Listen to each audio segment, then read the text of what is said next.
Welcome back. સમાચારોમાં આગળ વધીએ. મંત્રીમંડળમાં ફેરફાર બાદ પ્રભારી મંત્રીઓ પણ બદલાયા છે. મંત્રીઓને પ્રભારી જિલ્લાની ફાળવણી પણ કરવામાં આવી છે.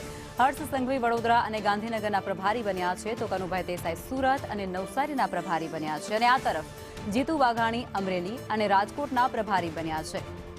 સંવાદદાતા હિરેન અમારી સાથે જોડાઈ ચૂક્યા છે.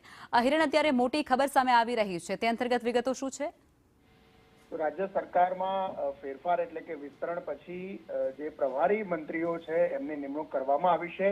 વહીવટી સરળતા અને જિલ્લાઓ સાથે સંકલન માટે આ પ્રભારી મંત્રી અને પ્રભારી સચિવોની વ્યવસ્થા રહેતી હોય છે.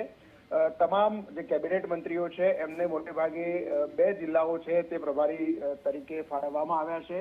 રાજ્ય કક્ષાના મંત્રીઓને પણ પ્રભારી ઉપરાંત સહપ્રભારી પણ બનાવવામાં આવ્યા છે, જેમાં હર્ષ સંઘવીને વડોદરા અને ગાંધીનગર આ બંને જિલ્લા એમની પાસે યથાવત રાખવામાં આવ્યા છે. પૂર્વમાં પણ એમની આ બંને જિલ્લાના પ્રભારી હતા.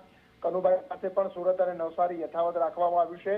અમરેલી અને રાજકોટ જીતુ વાઘાણીને આપવામાં આવ્યું છે, તો અમદાવાદ અને વાવ-થરાદ ઋષિકેશ પટેલ પાસે છે. જૂનાગઢના સહપ્રભારી તરીકે કૌશિક વેકરિયા છે. પ્રવીણ માળીને નર્મદાના સહપ્રભારી બનાવવામાં આવ્યા છે.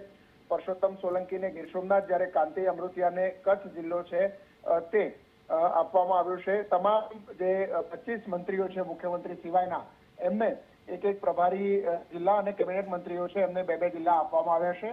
6 રાજ્ય કક્ષાના મંત્રીઓ એવા છે કે જેમને પ્રભારી જિલ્લા ઉપરાંત અન્ય એક જિલ્લામાં સહપ્રભારી તરીકે પણ જવાબદારી સોંપાઈ છે. જી હિરેન, આભાર.